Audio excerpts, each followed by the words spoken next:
আসসালামুআলাইকুম, কেমন আছেন সবাই? আশা করি সবাই ভালো আছেন। সবাইকে আমার চ্যানেলে স্বাগতম। আজকে একটা ভিডিও দেখাবো আমার ডায়মন্ডের জিনিসগুলো কিভাবে পরিষ্কার করি সেগুলো, আর এগুলো সম্পর্কে কিছু কথা। এই যে নোজ পিনটা দেখতে পাচ্ছেন, এটা অনেক পুরনো, প্রায় 16 বছর হয়ে আসলো। এটা আমার বিয়ের নাকফুল। তো ওই সময় আমার হাজব্যান্ড আমাকে কিনে দিয়েছে। এটা পরেই আমার বিয়ে হয়েছে। এটার সাথে আমার অনেক স্মৃতি। তো সেই স্মৃতির কথাগুলো বলবো, আর সেই সাথে আমি আমার ডায়মন্ডের যেগুলো আছে এগুলো কিভাবে ক্লিন করি সেটা আপনাদের সাথে শেয়ার করব। আশা করছি আপনাদের কাছে ভিডিওটি ভালো লাগবে। সবাইকে পুরো ভিডিওটি দেখার আমন্ত্রণ। এই যে আংটিটা, এটা আসলে কয়েক বছর আগে কেনা। এটা মালাবার জুয়েলার্স থেকে কেনা, কুয়েতের। এটার চারপাশে ডায়মন্ড আর মাঝখানে যে গ্রিন কালারের, এটা হচ্ছে পান্না। তো যখন কিনি আমি এই আংটিটা খুবই শখ করে কিনি, আমার খুবই শখের। 2016 সালে কিনেছিলাম।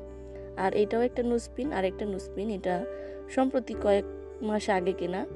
আর ওই যে আংটিটা, আরেকটা ওই আংটিটা আমার ম্যারেজ উপলক্ষে হাজব্যান্ড কিনে দিয়েছিল। তো এই আংটিটা পরিষ্কার করতে করতে আপনাদের সাথে দেখাচ্ছিলাম আসলে কোনটা পান্না কোনটা ডায়মন্ড সেটাই।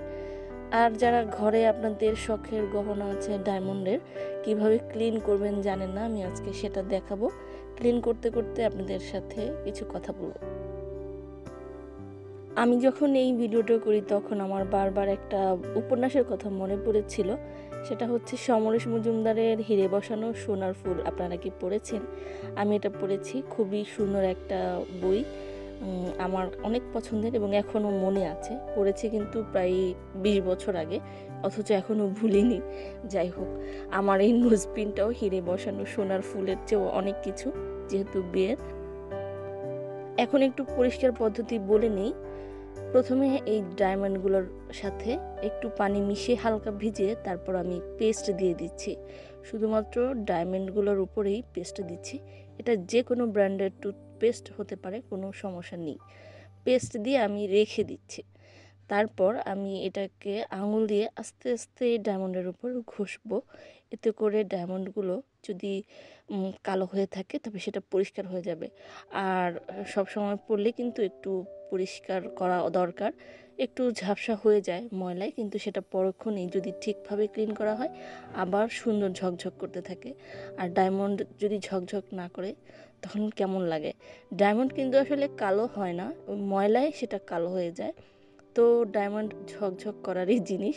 আমার ক্যামেরা একটু বাঁকা হয়ে গিয়েছিল, এই জন্য দুঃখিত।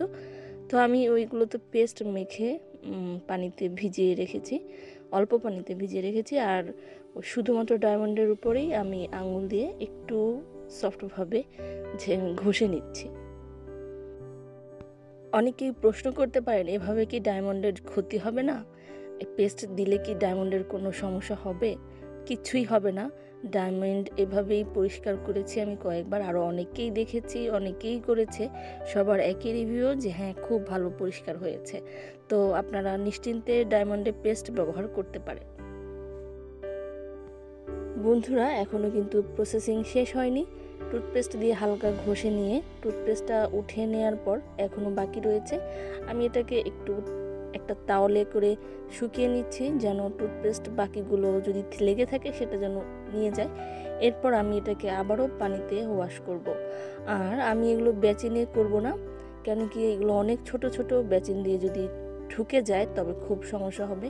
এবং অনেকের এরকম হয় যে ছোট ছোট আংটি বা জুয়েলারিগুলো বেচিনে পড়ে, এই জন্য আমি সরাসরি বেচিন ইউজ করছি না। এভাবে আপনাদের ছোট ছোট জিনিসগুলো আলাদা করে ঘরে পরিষ্কার করে নিতে পারেন। আর এগুলো অনেক শখের, অনেক দামি জিনিস। আসলে দামি জিনিস বলার কারণটা কি? অবশ্যই দামি জিনিস। আমার বিয়ের নাকফুলটা আমার অনেক স্মৃতি। আমি বিয়ের পর এখানে এসে, কুয়েতে এসে, এটা একটু ছোট ছিল, দুবাইতে পরে পাঠানো হয়। আমার নোজপিনের যেই ডাটা থাকে সেটাকে আবার বড় করে এরপরে যে আমি পরি, এরপরে আর খোলা হয় না। সামটাইমস আমি ক্লিন করার জন্য খুলি।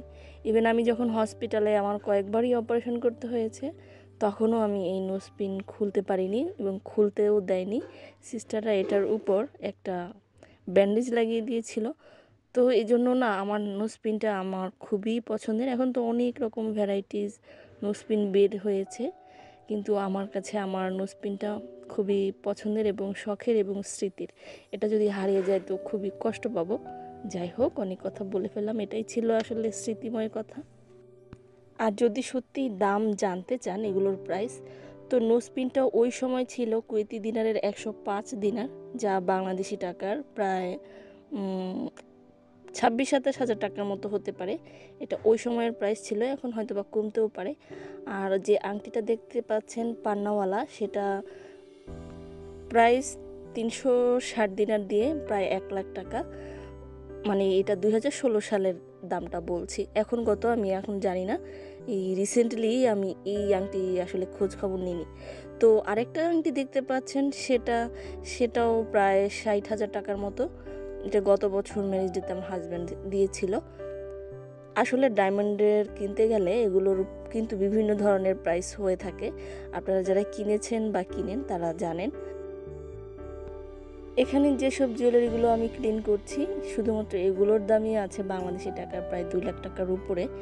আর বাকি যেগুলো আমার আছে, হয়তো বা আগে অনেকেই দেখেছেন, আমি জুয়েলারি নিয়ে একটা ভিডিও করেছিলাম, তো আবার করব ইনশাল্লাহ। আগের যেগুলো রয়েছে অন্য, সেগুলো আমি আরেকদিন শেয়ার করব। ওগুলো একটু বড় বড়, অনেক সময় দেখানো হয় না, তো কখনো সুযোগ পেলে দেখাবো। অবশ্য বড় বড় গহনাগুলো আমি ঘরে ক্লিন করি না, ওগুলো বাহিরেই করানো হয়, আর ওগুলো লকারে রাখতে হয়। আপনারা সবাই বুঝেন, সেফটির একটা ব্যাপার আছে। তো যাই হোক, আবার ক্লিনে ফিরে আসি। বলতে বলতে অনেক কথা বলে ফেললাম।